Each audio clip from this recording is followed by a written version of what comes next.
করলো, তার এই নিয়ম নীতি মানলো না, সবাই একেবারে তারে পরাজিত করে উচিত শিক্ষা দিয়ে দিল। কিন্তু না, সে ভিতরে ভিতরে ভিতরে ভিতরে আবার কি করতেছে, তার সৈন্যবাহিনী জোগাড় করে সে আবার মজবুত হতে লাগলো। তো এখন ওই যে বিশেষ করে কি বললাম, এই যে নেশা, মদ, জুয়া, হ্যাঁ, এগুলো যে হারাম, এগুলো সে জায়েজ করে দিচ্ছে। অথচ পবিত্র কালামুল্লাহ শরীফের মধ্যে বলতেছেন আমার আল্লাহ, ইয়াসালুনাকা আনিল খামার, ও আমার বান্দারা, হে আমার হাবিব, আপনাকে আমার বান্দারা জিজ্ঞেস করবে, আনিল খামার ওয়াল মাইসির কুলহুমা ইসমুন কাবীরুন। ইয়া হাবিব, হে আমার প্রিয় বন্ধু, লোকেরা আপনাকে মদ এবং জুয়া সম্পর্কে জিজ্ঞেস করবেন, আপনি বলেন ইসমুন কাবীরুন, দুটোটা হচ্ছে অত্যন্ত গুনাহের কাজ, বড় গুনাহ। জোরে বলি নাউজুবিল্লাহ। পবিত্র কালামুল্লাহ শরীফের মধ্যে বলতেছেন ইসমুন কাবীরুন, এটা বড় ধরনের মারাত্মক গুনাহ। অথচ আমাদের সমাজে এখন যেদিকে তাকাবেন সেদিকে নেশাগ্রস্ততা বেড়েই যাচ্ছে। এটা আন্তর্জাতিক একটা ষড়যন্ত্র আছে। এদিকে ইন্ডিয়া দিচ্ছে ফেন্সিডিল, আর ওদিকে বার্মা দিচ্ছে ইয়াবা। হ্যাঁ, এগুলো দিয়ে আমাদের যুব সমাজকে মেধা শূন্য করে ধ্বংস করার জন্য, বাংলাদেশকে চিরতরে মেধা শূন্য করে অর্থনৈতিক শিক্ষায় দীক্ষায় এই রাষ্ট্রকে বুলন্ডিত করার জন্য তাদের একটা চক্রান্ত। অথচ আমার যুব সমাজ সেটা বুঝে না। আমার যুব সমাজ আর এগুলোরে কেন তার বাপ দাদার অনেক পুরানো নিয়ামত পাইছে মনে করে কি করতেছে, আহরণ করতেছে। নাউজুবিল্লাহি মিন যালিক। আল্লাহ রাব্বুল ইজ্জত এইগুলো থেকে, এই নেশাগ্রস্ততা থেকে, এই মদ জুয়া থেকে আমাদের যুব সমাজকে হেফাজত করে। সকল বলি আমিন। আর একটা কথা না মনে পড়লো,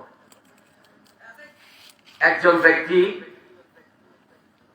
ব্যক্তিকে বলল যে সে খুব কি ছিল, আল্লাহওয়ালা ছিল। আমাদের কথাই চলে আসছে, এটা মনে পড়লো। আলহামদুলিল্লাহ।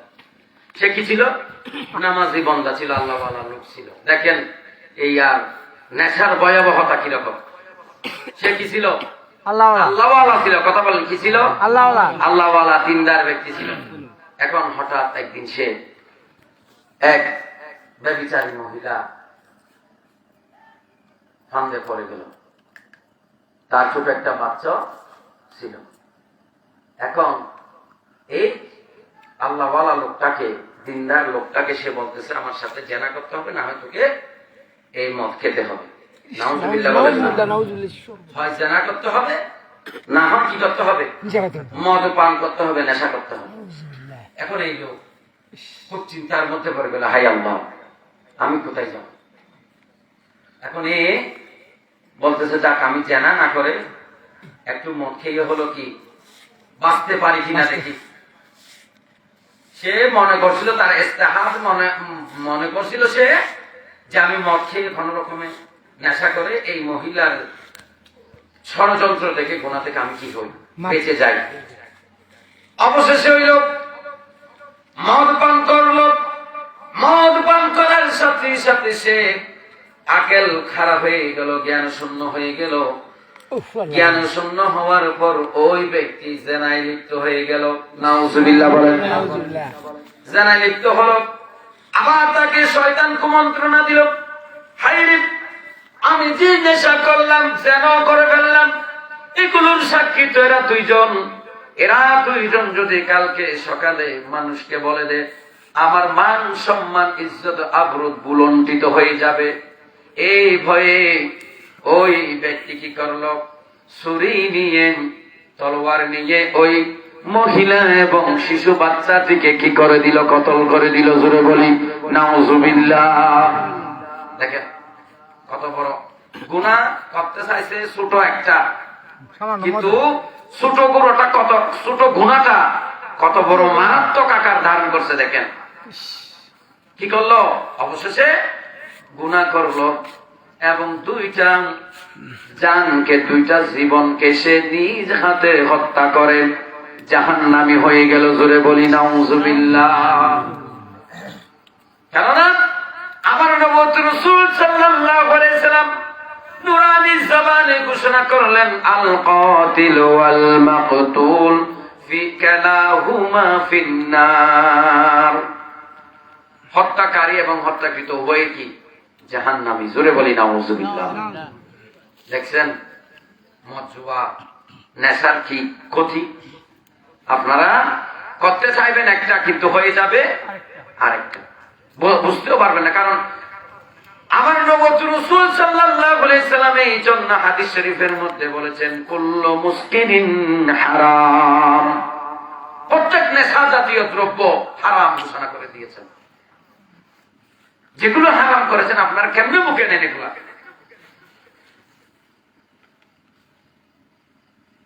আল্লাহ রাব্বুল ইজ্জত আমাদেরকে এই গুনাহ থেকে, নেশার মতো মহা ভয়াবহ অপরাধ থেকে বেঁচে থাকার তৌফিক দান করে সকলে বলি আমিন।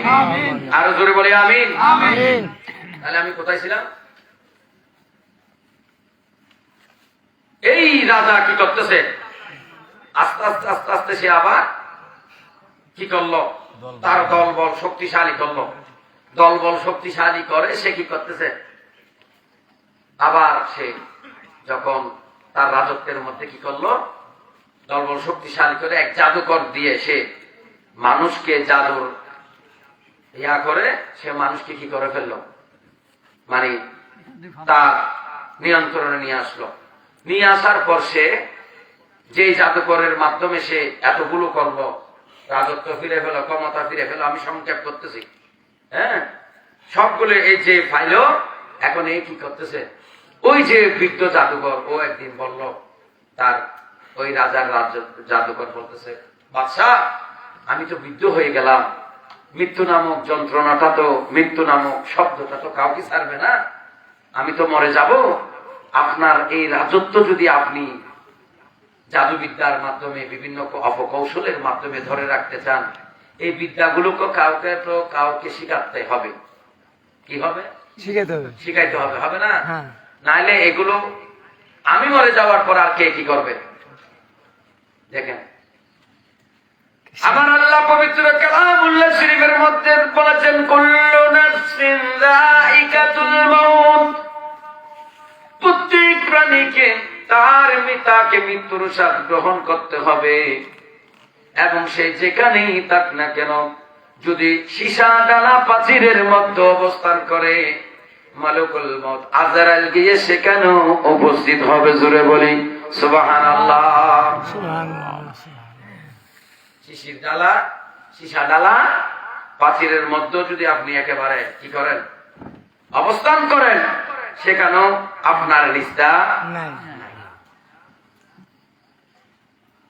তখন ওই জাদুবিদ্যার ওই মহাগুরু বলল, বাদশাহ সাহেব আমাকে এমন একটি বালক দেন, যেই বালক অত্যন্ত মেধাবী এবং আকেলবান, প্রখর তীক্ষ্ণ শক্তিওয়ালা একজন বালক দেন। ওই বালককে আমি আমার জাদুবিদ্যা শিখাই দিব। জোরে বলি নাউজুবিল্লাহ। তখন এই বালককে তিনি রাজা বাদশাহ সাহেব খুঁজতে খুঁজতে পেলেন, একজন বালককে পেলেন। ওই বালককে এনে ওই জাদুঘরের হাতে তুলে দিলেন। তুলে দেওয়ার পর এ কি করতেছে? জাদুবিদ্যা শিখতে যাচ্ছে। যাওয়া আসার পথে দেখতেছেন মাঝ পথে একজন আল্লাহওয়ালা দিনদার লোক, হ্যাঁ, নামাজ ইবাদত বন্দেগী করে, আবার মাঝে মধ্যে কি করে? ওয়াজ নসিহত করে, মানুষদেরকে ভালো পথে ডাকে। আমার আল্লাহ পবিত্র কালামুল্লাহ শরীফের মধ্যে ইরশাদ করেছেন, উদউ ইলা সাবিলি রাব্বিক বিল হিকমাতি ওয়াল মাউইজাতিল হাসানা। বান্দা তোমরা মানুষকে ডাকো সুন্দর কথা দ্বারা, বিল হিকমাতি এবং প্রজ্ঞাময় কথা দ্বারা, সুন্দর এবং প্রজ্ঞাময় নীতি অনুসরণ করে তোমরা মানুষকে আমার দ্বীনের প্রতি, আমার প্রতি ডাকো। পবিত্র কালামুল্লাহ শরীফের অন্যত্র আল্লাহ রাব্বুল ইজ্জত বলেন, তাআওয়ানু আলাল বিররি ওয়াত তাকওয়া ওয়া লা তাআওয়ানু আলাল ইসমি ওয়াল উদওয়ান।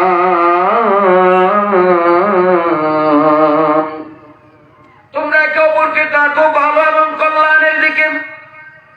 তাআওয়ানু আলাল বিররি ওয়াত তাকওয়া, তোমরা একে অপরকে আহ্বান করো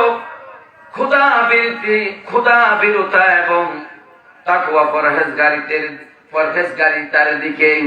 ওয়ালা তাআওয়ানু, আর তোমরা একে অপরকে ডাকিও না, একে অপরকে আহ্বান করিও না আলাল ইসমি ওয়াল উদওয়ান, ইসমত গুনাহ এবং উদওয়ান অর্থ সীমা লঙ্ঘনের কাজে।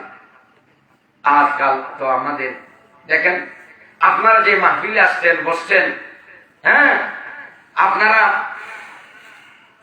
ডাকলেও অনেকে আসতেছে না, ঠিক কিনা? এই ভাই আসো, বসো, আজকে মাহফিল, এলাকার মাহফিল বসেন, উলামায়ে কেরাম আসবেন, চলো আমরা আজকে একটা দিন হলো কি করি, আল্লাহর কোরআনের আলোচনাগুলো শুনি, রাসূলের হাদিসের আলোচনাগুলো শুনি। এভাবে বলার পর অনেকে আসতেছে না। কিন্তু এই জায়গায় যদি ওই যে ওই মেলার দিকে দেখেন, খানার দিকে দেখেন, এখানে ডাকতে হচ্ছে না, এমনি চলে যাচ্ছে, ঠিক কিনা? ঠিক না? অথচ আমাদের দায়িত্ব কি? তাআওয়ানু আলাল ইসমি ওয়ালা তাআওয়ানু আলাল ইসমি ওয়াল উদওয়ান, তোমরা একে অপরকে ডাকিও না গুনাহ এবং সীমা লঙ্ঘনের কাজে। মেলায় যে গিয়ে যে ঘুরতেছেন, এখানে জিনিসপাতি দেখতেছেন, আর এখানে যে মহিলারা যদি আসে থাকে, তাহলে এটা অনেক গুনাহের কাজ না? হ্যাঁ, তাহলে এই গুনাহের কাজে আপনাকে ডাকতে হচ্ছে না, আপনি নিজে চলে যাচ্ছেন। আর সওয়াবের দিকে ডাকতেছি, কল্যাণের দিকে ডাকতেছি, আল্লাহর রহমতের চাদরের ভিতরে বসার জন্য ডাকতেছি, আপনার কোনো কি নাই, কপাল খেয়াল নাই, খবর নাই। আসবেন কি আসবেন না দ্বিধাদ্বন্দ্বে পড়ে গেলেন। আল্লাহ রাব্বুল ইজ্জত সঠিক বুঝ আমাদের দান করে, সকলে বলি আমিন। যাক, অবশেষে এই যে বালক যাওয়া আসার পথে কি করতেছে, দেখতেছে যে একজন বুজুর্গ আল্লাহওয়ালা লোক কি করতেছে, মাঝে ইবাদত বন্দেগী মশগুল থাকে, মাঝে মধ্যে আবার মানুষজনকে এভাবে জড়ো করে আল্লাহর দ্বীনের পথে আসার জন্য, দ্বীন ধর্ম মতো চলার জন্য, ন্যায় এবং ইনসাফের উপরে জীবন প্রতিষ্ঠিত করার জন্য কি করে, আহ্বান করে। এগুলো দেখে বালকের ভালো লাগলো। যখন বালক কি করলো, এই আল্লাহওয়ালা লোক কিভাবে ইবাদত করে, কিভাবে দ্বীন ধর্ম পালন করে, এইগুলো শিখতে লাগলো, অনুরক্ত করতে লাগলো। এই বালক আল্লাহওয়ালা দ্বীনদার লোকের কাছে সে দ্বীন ধর্ম পরহেজগারিতা এগুলো শিখতেছে, আবার ওই দিকে জাদুকরের কাছে গিয়ে জাদুও শিখতেছে। হ্যাঁ, কিন্তু এই কারণে বালক যখন বাড়িতে যায়, তার মা বাবার বকা শুনে, আবার ওই দিকে যখন জাদুকরের কাছে যাই, দেরিতে যাওয়ার কারণে ওই জাদুকরের বকা শুনে, তখন এই কাহিনী, এই ঘটনা যখন বালক আল্লাহওয়ালা বুজুর্গ ব্যক্তিকে বললেন, হুজুর, আপনার কাছে এসে যে আমি ধর্ম শিখি, যে দিন ধর্ম আমি লপ্ত করি আপনার থেকে, এগুলো করতে গিয়ে এদিকে আমার বাড়িতে যেতে কি হয়ে যায়, দেরি হয়ে যায়, আবার ওদিকে আমার বাদশার দরবারে জাদুঘরের কাছে যাইতেও কি হয়ে যায়, দেরি হয়ে যায়, আমি দুই দিকে বকা শুনতেছি, মার খাচ্ছি। হুজুর আমাকে একটা সমাধান দেন। তখন আল্লাহওয়ালা লোক বললেন, তুমি যখন ওই জাদুকরের কাছে যাবে, জাদুকরকে বলবে যে তুমি বাড়ি থেকে দেরিতে বের হয়েছ, বাড়িতে কাজ ছিল, এই জন্য তুমি আসতে দেরি হলো। আবার যখন ওই জাদুকর থেকে যখন আমার কাছে আসবে, দ্বীন ধর্ম শিখে যখন তুমি তোমার মায়ের কাছে যাবে, মা বাবা যখন দেরির কারণ জানতে চাইবে, তখন তুমি বলবা জাদুকর তোমার শিক্ষা গুরু, ওই জাদুকর তোমাকে দেরিতে ছুটি দিয়েছে। জোরে বলি নাউজুবিল্লাহ। এভাবে করে কি করলেন, আল্লাহ তাকে একটা বুদ্ধি শিখাই দিলেন। যাক, এভাবে করে সে কোন রকমে পার পেয়ে যাচ্ছে। বাড়িতে গিয়ে বলে যে জাদুঘর কি করতেছে, কাজ শিখাইতে শিখাতে দেরি করে ছুটি দিচ্ছে। জাদুঘরের কাছে গিয়ে বলে বাড়িতে কাজ ছিল আমার, এই জন্য আসতে লেট হচ্ছে। এভাবে সেই দিন পার করতেছে। করতে করতে করতে করতে একদিন ওই এলাকার মধ্যে, ওই জায়গার মধ্যে যাওয়া আসার মাঝখানে, আপনাদের এখানে যেমন যাওয়া আসার মাঝখানে রাস্তা আছে, ওই ঠিক যেমন রাস্তার মাঝখানে এক বিবস্ত্র বড় জানোয়ার উপস্থিত। জোরে বলি নাউজুবিল্লাহ। বড় বিবৎস জানোয়ার, যেটা রাস্তার মাঝে এমন ভাবে সাহিত্য আছেন, এমন ভাবে বসে আছেন যে এই দিকের মানুষ ওদিকে যেতে পারে না, এদিকের মানুষ এদিকে আসতে পারে না। এখন মানুষ এই মুসিবত থেকে পরিত্রাণের জন্য কি করতেছেন, সমাধান খুঁজতেছেন। সমাধান যখন খুঁজতেছেন, এই বালক খুব চালাক, সে বলল আমি তো এতদিন কি করলাম, এই আল্লাহওয়ালা যিনি দিনের পথে ইমানের পথে আসে বলতেছে, ইনার দিন ধর্ম শিখলাম, আবার জাদুকরের জাদুও শিখলাম। দেখি এখানে জাদুকর হক নাকি ওই দিনদার আল্লাহওয়ালা হকের উপর আছে। আজকে পরীক্ষা করার সুযোগ এসে গেছে। জোরে বলি সুবহানাল্লাহ। কি বলতেছে, পরীক্ষা কেমন? ওই বালক হাতের মধ্যে কি পাথর নিলাম, সে নিয়ত করলাম আমার পাথরের আঘাতে যদি আমি এমন ভাবে বলবো, এ রব্বে করিম, এ আমাদের প্রতিপালক, এই আমার হাতে যে পাথর আছে, এই পাথর আমি ছুটে মারবো ওই জানোয়ারের দিকে। আমি এখানে পরীক্ষা করব, যদি এই দিনদার আল্লাহওয়ালা এই বুজুর্গ ব্যক্তির দিন যদি কি হয়, সত্য হয়, তাহলে এই পাথরের আঘাতে এই জানোয়ারটা মারা যাবে। আর যদি পাথরের আঘাতে যদি এই জানোয়ার মারা না যায়, তাহলে ওই জাদুঘরের ধর্ম কি হবে, সঠিক হবে। আমি এই নিয়ত করে যখন ওই বালক হাতে পাথর নিল, কঙ্কর নিল, ওই কঙ্কর জাদুঘরের, এই জাদুঘর এবং সুফি দুই ব্যক্তির মাঝে কি করে উনি এরাদা করলেন, আমি এই আল্লাহওয়ালা বুজুর্গ ব্যক্তির যে মালিক, ওই মালিকের নাম ধরে আমি ওদিকে কি করলাম, এটা নিক্ষেপ করলাম। যদি মরে যাই তাহলে মনে করবে এই বুজুর্গ ব্যক্তি কি আছে, সঠিক আছে। আমি রাজার সমস্ত সমস্ত জাদু বিদ্যাগুলো, সমস্ত অপকর্মগুলো কি করে একেবারে শেষ করে দিয়ে আমি দ্বীনের পথে চলে আসবো, আল্লাহর দ্বীনের উপর ঈমান আনবো। জোরে বলি সুবহানাল্লাহ।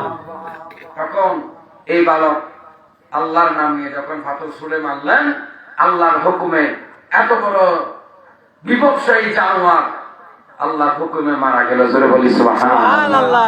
যখন মারা গেল, তখন এদিকের মানুষ ওদিকে, এদিকের মানুষ এদিকে আসতে শুরু করলো। এবং এই যে পাথর ছুঁড়ে মারার পরে এত বড় জানোয়ার কেউ কিছু করতে পারতেছে না, এর সামান্য পাথরের আঘাতে মারা গেল। তখন কারণ জানতে চাইবে না, তুমি এত ছোট এবং একটা পাথর নিক্ষেপ করে তুমি কিভাবে এটাকে মেরে ফেলতে পারলে? তখন ওই বালক উপস্থিত এই গ্রাম, ওই গ্রামের মানুষকে বললেন, আমি এই বুজুর্গ ব্যক্তির দ্বীনের উপর ঈমান এনেছি, আমি এই এরাদা করে পাথর নিক্ষেপ করলাম, যদি এর দিন ধর্ম সত্য হয় তাহলে এই জানোয়ার মারা যাবে, আর যদি সত্য না হয়, জাদুঘরের জাদু দিন ধর্ম যদি সত্য হয় তাহলে মারা যাবে না। এই খেয়াল করে যখন আমি এই জানোয়ারকে পাথরটা ছুঁড়ে মারলাম, সাথে সাথে জানোয়ার মারা গেল। এই জন্য আমি এই সুফি, এই বুজুর্গ ব্যক্তির দিন ধর্মকে গ্রহণ করলাম। জোরে বলি সুবহানাল্লাহ। তখন এর দেখা দেখি সবাই কি হয়ে গেল, মুসলমান, সবাই ঈমান এনে ফেললো। ওই বুজুর্গ যেই পথে, যেই মতে আল্লাহর দ্বীনের পথে চলতেছে, তিনিও ওভাবে চলতেছে। আর কেউ দেরি করলো না, সমাজের মধ্যে একেবারে এটা কি হয়ে গেল, হঠাৎ এখানে যখন এরকম কিছু ঘটনা ঘটবে, আপনারা একজনের থেকে দুইজন, দুইজন থেকে পাঁচজন আস্তে আস্তে ছড়াই যাবে না, ছড়াই যখন যাবে, এভাবে সরাই যখন গেলেন, ওই বালকের যখন সরাই গেলেন, সরাই যাওয়ার পর ওই বাচ্চার মন্ত্রী ছিল জন্মান্ধ। ওই বাচ্চার মন্ত্রী কি ছিল? জন্মান্ধ। এবং দূর দূরান্ত থেকে শ্বেত রোগী, কুষ্ঠ রোগী যারা আছে, ওরা এই বালকের থেকে পানি পড়া নিয়ে, কোরআন এবং হাদিসের ঠিক নিয়ে, ফু নিয়ে, হ্যাঁ, ওর থেকে যে দিনের যে জ্ঞান তিনি ওই বুজুর্গ থেকে অর্জন করেছেন, এইগুলো তিনি শিক্ষা করে যখন এগুলো আল্লাহর ওয়াহাদানিয়তের উপর ঈমান এনে যখন যিনি তাকে ফু দিচ্ছেন, সে ভালো হয়ে যাচ্ছে। জোরে বলি সুবহানাল্লাহ। সুবহানাল্লাহ। যাকে যত কঠিন রোগী আসুক না কেন, তার কাছে আসলে সে কি হয়ে যাচ্ছে? ভালো হয়ে যাচ্ছে। আল্লাহর রহমত। এখন ভালো হয়ে যখন যাচ্ছে, এই খবর যখন চারিদিকে ছড়াই পড়ছে, এই বাদশার উজির, বাদশার মন্ত্রী তখন আসলো, এসে অনেক উপহার নিয়ে এসে ওই বালককে বলতেছে, ঠিক আছে, কতিলা আসহাবুল উখদুদ, এটা তাফসীরের মধ্যে, তাফসীর ইবনে কাসিরের মধ্যে এই ওয়াকিয়া লিখেছেন। এই যে তারা কি করতেছেন, মানে এই উপটকণ্ঠগুলো নিয়ে মন্ত্রী যখন আসলো, মন্ত্রী বলল, বালক, তুমি যদি আমার এই চোখকে ভালো করে দিতে পারো, তাহলে এখানে যত উপহার আছে সব উপহার তোমার, এবং তোমাকে আমি পুরস্কৃত করব। সাথে সাথে বালক বলে উঠল, হে মন্ত্রী সাহেব, আমি কে ভালো করার মালিক তো আল্লাহ। আমি ওই আল্লাহর উপরে ঈমান এনেছি, ওই ওয়াহাদানিয়তের, ওই আল্লাহর ওয়াহাদানিয়তের উপর আমি ঈমান এনেছি। আমি কেউ ভালো করার নয়, আমি তার নামে তোমাকে যে ভালো করব না, আমি তার ওয়াহাদানিয়তের উসিলা দিয়ে দোয়া কালমা পড়ে তোমাকে ফু দিব। আল্লাহ চাহে তো আপনার চোখও ভালো হয়ে যেতে পারে। জোরে বলি সুবহানাল্লাহ। আল্লাহ চাহে তো আপনার চোখও কি হয়ে যাবে? ভালো হয়ে যাবে। তখন এই বালক যখন আল্লাহর ওই বুজুর্গের শিক্ষায় শিক্ষা নিয়ে, ওই শিক্ষাগুলো দিয়ে আল্লাহর ওয়াহাদানিয়তের উসিলা নিয়ে যখন কি করলেন, ওই মন্ত্রীকে ফু দিলেন, চোখের মধ্যে যখন ফু দিলেন, আল্লাহর কাছে দোয়া করলেন। দোয়া করতে দেরি, দোয়া হাত নামাতে দেরি হলো না, সাথে সাথে ওই মন্ত্রীর চোখ ভালো হয়ে গেল। জোরে বলি সুবহানাল্লাহ। হাত নামাতে দেরি হয় না, দোয়া করার সাথে সাথে উনার চোখ অন্ধ, একেবারে জন্ম থেকে অন্ধ, এরকম মন্ত্রী কি হয়ে গেল? ভালো হয়ে গেল। এটা যখন ভালো হয়ে গেল, এটা তো বাদশার দরবার খবর যাবে কিনা? যাবে না। যেহেতু মন্ত্রী ভালো হয়ে গেল, এখন মন্ত্রী যখন ভালো হয়ে গেল, তখন এই আল্লাহর বুজুর্গ ওই বালককে বলল, বালক, তোমার উপর অনেক কি আসবে, অনেক পরীক্ষা আল্লাহর আসবে। কেমন?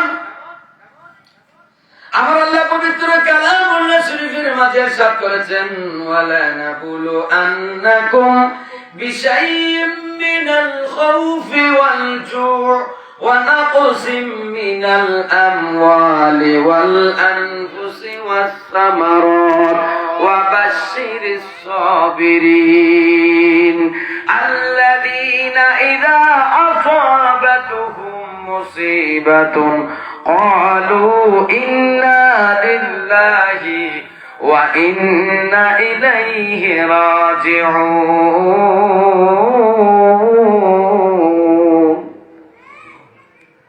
আমার আল্লাহ বলতেছেন, ওয়ালানাবুলান্নাকুম বিশাইইম মিনাল খাউফি ওয়াল জু', ও আমার বান্দারা, আমি আল্লাহ তোমাদেরকে অবশ্যই পরীক্ষা করব।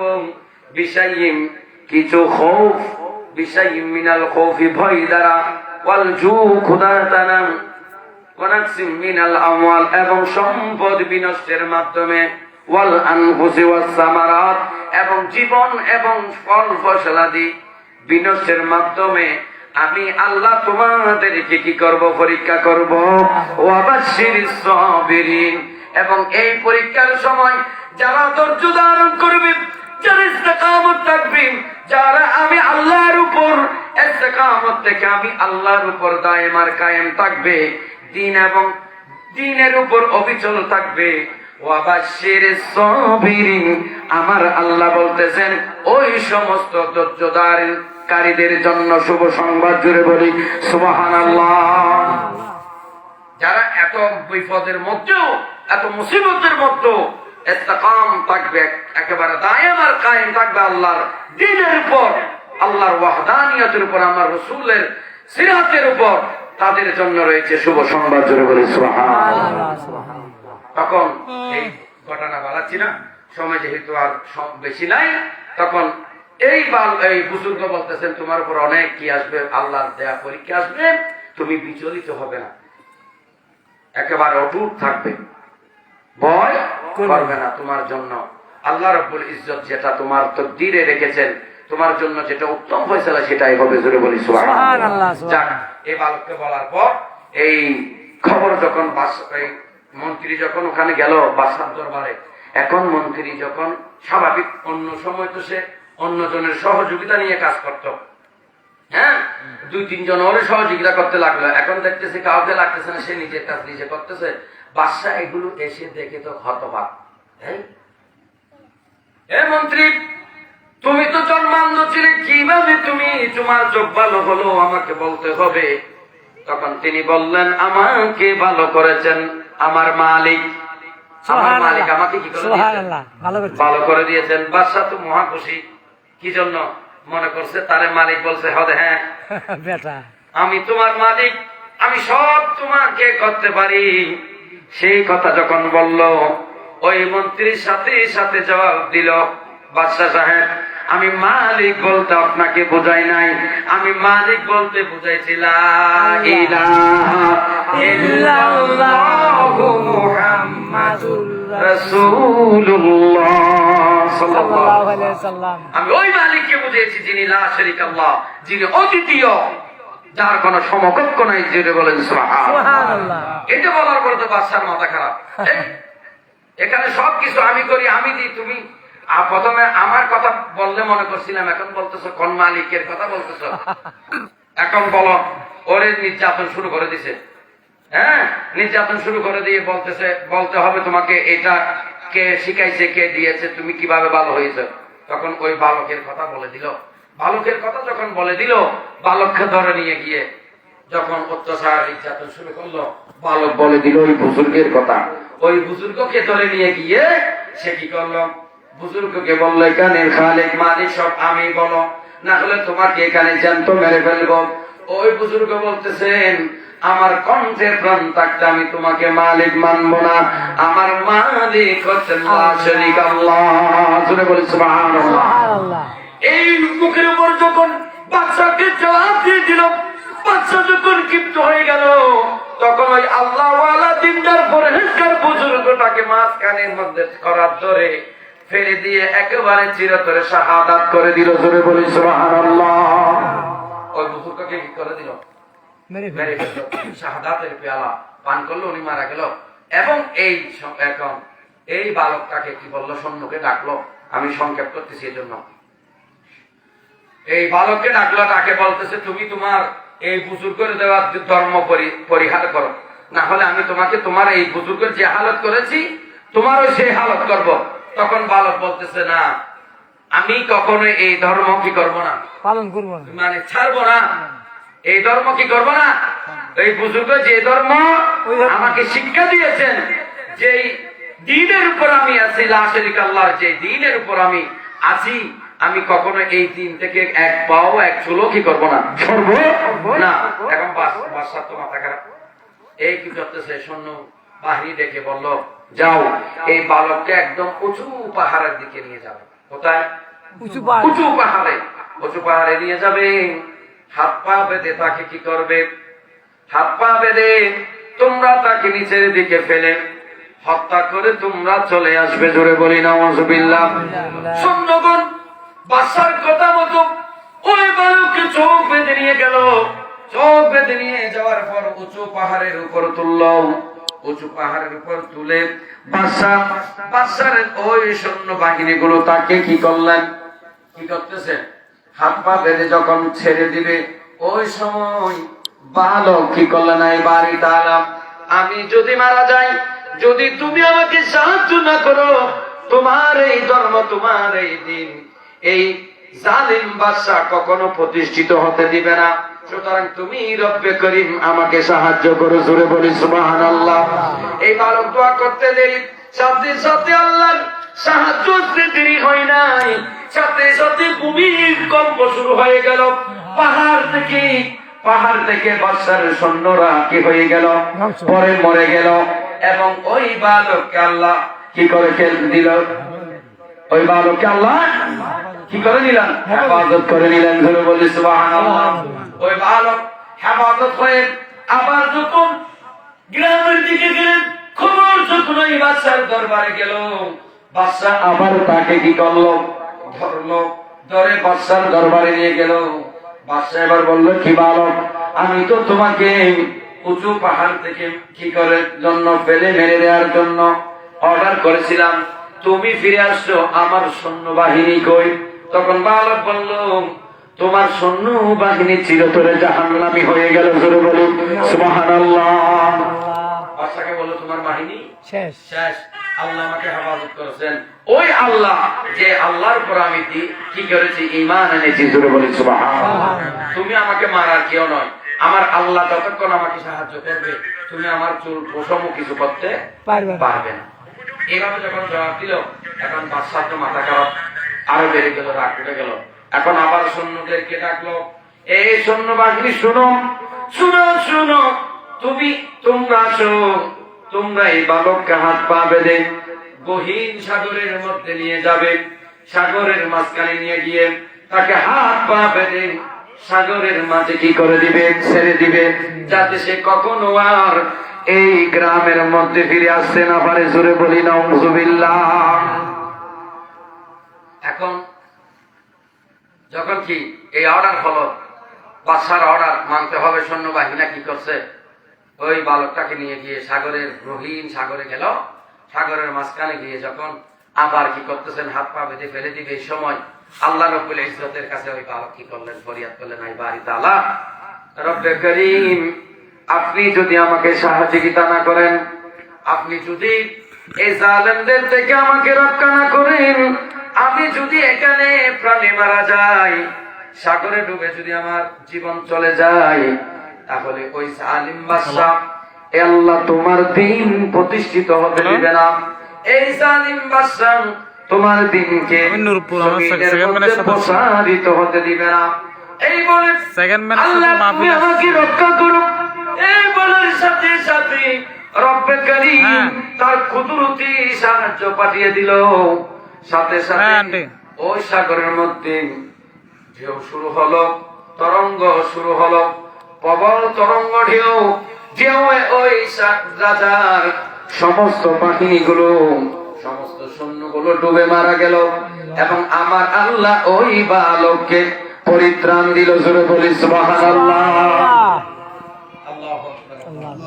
দেখেন, আল্লাহ প্রতি ঈমান যদি অটুট থাকে, ঈমানের মতো যদি ঈমান থাকে, দুনিয়ার কেউ আপনাকে করতে পারবে না, ঠেকাতে পারবে না, ঠেকাতে পারবে না। আমাদের ঈমান তো দুর্বল, অল্পতে সরে যায়, দুর্বল হয়ে যায়। আচ্ছা, ঠিক আছে। দেখতেছেন না, আজকে ফিলিস্তিনের জন্য যে সুদাইসি কাবা শরীফের মধ্যে দোয়া করেছেন, গত বছর যখন ফিলিস্তিনের যুদ্ধ শুরু হয়েছিল, আজকে এই বছর আবার বলতেছে এটা একটা ফিতনা। নাউযুবিল্লাহ বলেন না। আমরা কোথায় যাব, কোথায় স্থান নেব? হ্যাঁ, ওনার মতো একজন ব্যক্তির মুখ থেকে যদি এই ধরনের কথা বের হয়, আমার মুসলিম ভাইদেরকে ওরা বিনা কারণে অত্যাচার, নির্যাতন, নিষ্পেষণ করে, জোরজার মূল্যচার করে। হ্যাঁ, বিদেশি সাহায্য নিয়ে ইসরায়েল নামক ইহুদি এই রাষ্ট্র, এটা তো রাষ্ট্র না, এটা তো এদের তো কোনো জায়গাও ছিল না ওখানে। এই আমরা লেবুসি বলি, বা ওই যে বারাচ্ছে বলি, হ্যাঁ, কোথাও জায়গা নাই। অবশেষে এখানে জায়গা নিয়ে অতিথি হয়ে এসে আজকে মালিক সেজে যাচ্ছে। আমার ফিলিস্তিনের নওজোয়ান, আবাল বৃদ্ধ বনিতা, কচি কচি বাচ্চাদের পর্যন্ত বিনা কারণে অন্যায় ভাবে কি করতেছে, মেরে ফেলতেছে। কোন মুসলিম রাষ্ট্রের কোন কি নাই, খবর নাই, শুধু ইরান একটু পাশে দাঁড়াচ্ছে। আজকে সমস্ত মুসলিম রাষ্ট্র যদি একযোগে কথা বলতো তাহলে ইসরায়েল কেন সমস্ত বিধর্মী রাষ্ট্র বুক কেঁপে উঠতো, ঠিক কিনা? কিন্তু কেউ নাই, প্রতিবাদ নাই। তারপরেও আমরা আমাদের অবস্থান থেকে অন্তত দোয়া তো করতে পারি, কি বলেন? আল্লাহ, তুমি আমার ফিলিস্তিনের জমিনে তোমার খাস রহমত, তোমার সাহায্য পাঠিয়ে দাও। জোরে বলি আমিন, আরো জোরে বলি আমিন। আল্লাহ ইহুদি এই ইসরায়েল নামক রাষ্ট্রটাকে চিরতরে ধ্বংস করে দেখ, সকলে বলি আমিন। যাক, ওই বালক সাগরের থেকে রক্ষা করিম তাকে ওই বালককে রক্ষা করলেন। রক্ষা করে কি করলেন? বলে যখন আসলেন আবার রাজার কাছে গিয়ে যখন পড়লেন, রাজা বলতেছে, কিরে আমি তোমাকে পাহাড়ে পাঠালাম মেরে ফেলার জন্য, তুমি ফিরে আসছো। গহীন সাগরের মধ্যে পাঠালাম, তাও তুমি ফিরে আসছো। এ বালক, তুমি মরতেছো না কেন? তোমার কি সমস্যা? তুমি এমন কি শিখলে, এমন কি জানলে যে জানার কারণে, যে ঈমানের কারণে তুমি বারবার বেঁচে যাচ্ছ? তোমাকে সাহায্য করে কে? এই প্রশ্ন করতেছেন। বাদশা জানতে চাইলেন তোমাকে কিভাবে আমি মারতে পারবো? তখন এই বালক একটা সুযোগ পেয়ে গেল, হ্যাঁ তুমি আমাকে মারতে পারবে। একটা কি আছে ফন্দি আছে, একটা সুযোগ আছে আমাকে মারার। কি? তোমাকে সমস্ত গ্রামের মানুষগুলোকে এক জায়গায় করতে হবে। দেখেন দিন কিভাবে পরিচালনা করছে, দিনকে কিভাবে প্রতিষ্ঠিত করছে নিজের শাহাদাতের বিনিময়ে।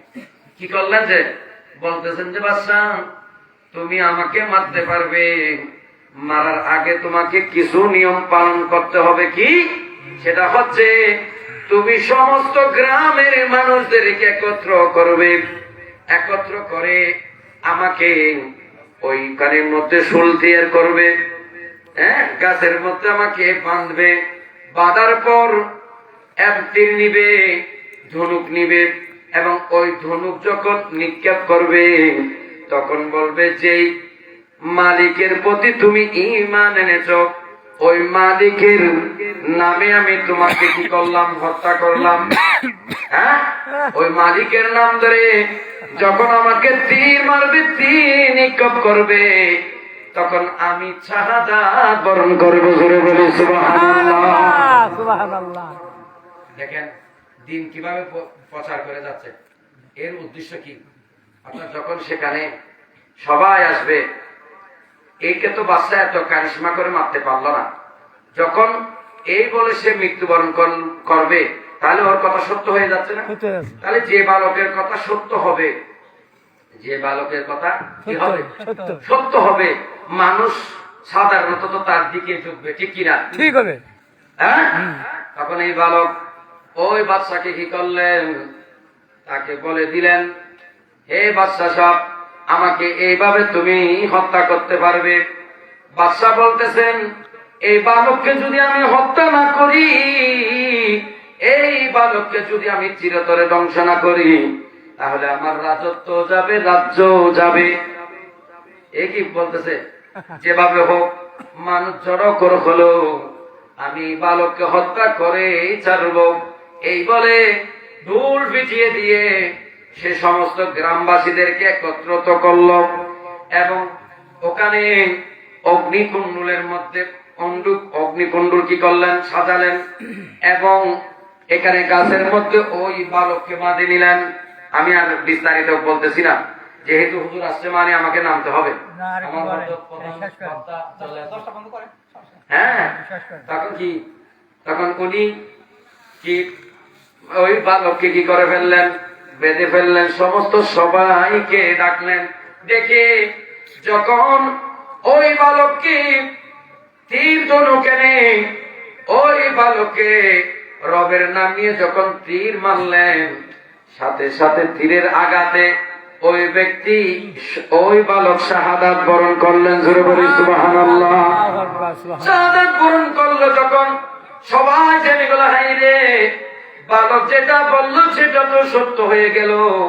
তাহলে এই বালক যেই খোদার প্রতি, যেই ইলাহের প্রতি ঈমান এনেছে, গ্রামের উপস্থিত সবাইরা বলতেছে, আমরা সেই ইলাহের প্রতি ঈমান আনবো, জোরে বলি সুবহানাল্লাহ। সুবহানাল্লাহ। একেবারে বড় মজলিসের মধ্যে কি হয়ে গেল, প্রকাশ হয়ে গেল, সত্য দিন প্রচারিত হয়ে গেল, জোরে বলি সুবহানাল্লাহ। সুবহানাল্লাহ। ঘরে ঘরে গিয়ে একজন একজন করে কি করতে হয় না, প্রচার করতে হয় না, দাওয়াত দিতে হয় না, Direct- সবাই এনে একেবারে মঞ্চে এনে যখন ওই বালককে তীর মারলেন, তীর মারার সাথে সাথে এই বালককে পাহাড় থেকে মেরে ফেলতে চাইছিল, মরে নাই। সাগরে নিয়ে গিয়ে মেরে ফেলতে চাইল, মরে নাই। হ্যাঁ, অবশেষে সে ওই যে মহাজন্তুকে রাস্তা থেকে সরাই দিলেন সামান্য একটা পাথর মেরে। নিশ্চয় এই বালক যেই খোদার প্রতি, যে ইলাহের প্রতি ঈমান এনেছে, যে লা শারীকা আল্লাহর প্রতি ঈমান এনেছে, নিশ্চয় তিনি কি হক, এটা প্রচার হয়ে গেল না, হয়ে গেল। জোরে বলি না সুবহানাল্লাহ। সুবহানাল্লাহ। এবং সবাই ওই বালকের দ্বীনের প্রতি সবাই ঈমান আনলো, ঈমান এনে সবাই কি হয়ে গেল, মুসলমান। আবার দিনদার পরহেজগার মুসলমান হয়ে গেল, জোরে বলি সুবহানাল্লাহ। ওই জালিম বাদশা চিরতরে কি হয়ে গেল, ধ্বংস ধ্বংস হয়ে গেল। আর এর কথা কেউ দাম দিল না। দলে দলে দলে দলে সবাই কোথায় ঈমান এনে আল্লাহর দ্বীনের পথে চলে আসলো, জোরে বলি সুবহানাল্লাহ। সুবহানাল্লাহ। তাহলে তাদের ঈমান কেমন, মজবুত। আমরা কি করতেছি? আমাদেরকে তো এখন একটু টোটাল আছে বেদলেও, আচ্ছা আচ্ছা ঠিক আছে ঠিক আছে বাবা, ঠিক আছে তুমি যা বলো তা ঠিক না। ঠিক। কিন্তু তারা আল্লাহওয়ালারা এমন ছিলেন, তাদের জীবন চলে যাবে তারপরও তারা ঈমান ছাড়বে না। ওই ঈমান আনতে হবে, ওই আল্লাহওয়ালা লোক হতে হবে, তাইলে আপনি আমি সফল। যদি এর ব্যতিক্রম হয়, হবে না। যাক, আল্লাহ রাব্বুল ইজ্জত আপনাদের এই আশাকে বসাকে কবুল আর মঞ্জুর করে সকলে বলি আমিন। আমি একটা নাত রাসূল আপনাদেরকে শোনাবো, শোনাইয়ে সংক্ষিপ্ত আকারে মিলাদ করে আমি একটু আপনাদের থেকে বিদায় নিব। এর মাঝে আমাদের প্রধান বক্তা ইনশাআল্লাহ চলে আসবেন। আপনারা আর দেরি না করে যারা এদিক ওদিক ঘোরাফেরা করতেছেন, আমি আপনাদের আহ্বান করব, আর আপনারা দেরি না করে মাহফিলে চলে আসুন। আমি লিখিব চিঠি দেব তোমায়, পাখি পৌঁছে দিও রওজায়। আমি লিখব চিঠি দেব তোমায়, পাখি পৌঁছে দিও রওজায়। আমি তাকব বসে আশায়, চিঠির উত্তর আসবে আমার গায়। আমি লিখিব চিঠি দেব তোমায়, পাখি পৌঁছে দিও রওজায়। কবে আসবে মদিনার পয়গাম, গায়ে বাঁধব হাজিদের হেরাম। কবে আসবে মদিনার পয়গাম, গায়ে বাঁধব হাজিদের হেরাম। আমি ঘুরব মদিনার চারিপাশ, দু চোখে দেখব সবজে গুম্বাদ। আমি ঘুরব মদিনার চারিপাশ, দু চোখে দেখব সবজে গুম্বাদ। আমি লিখব চিঠি দেব তোমায়, পাখি পৌঁছে দিও রওজায়। তৃষ্ণায় কাতর আমার মন, তৃষ্ণা মিটাবে কুফ জমজম। তৃষ্ণায় কাতর আমার মন, তৃষ্ণা মিটাবে কুফ জমজম। সে পানি মাখবো আমি ইশারা গাই, সে পানি মাখবো আমি ইশারা গাই। পাখি পৌঁছে দিও রওজায়, পাখি পৌঁছে দিও রওজায়। আমি লিখব চিঠি দেব তোমায়, পাখি পৌঁছে দিও রওজায়। চিঠির উত্তর যদি গোনা পাই, জীবন মরণ সবে যে বিদায়। চিঠির উত্তর যদি গোনা পাই, জীবন মরণ সবে যে বিদায়। যে প্রেমের চাদর ওয়াস করণীর গায়, যে প্রেমের চাদর ওয়াস করণীর গায়, সে প্রেম নসিব করো গো আমায়। যে প্রেমের চাদর ওয়াস করণীর গায়, সে প্রেম নসিব করো গো আমায়। আমি লিখব চিঠি দেব তোমায়, পাখি পৌঁছে দিও রওজায়। পাখি পৌঁছে দিও রওজায়। আমি থাকব বসে আশায়, চিঠির উত্তর আসবে আমার গায়। আমি লিখিব চিঠি দেব তোমায়, পাখি পৌঁছে দিও রওজায়। আল্লাহ রাব্বুল ইজ্জত আমাদের এই আশাকে বসাকে কবুল আর মঞ্জুর করুক, সকলে বলে আমিন। আল্লাহুম্মা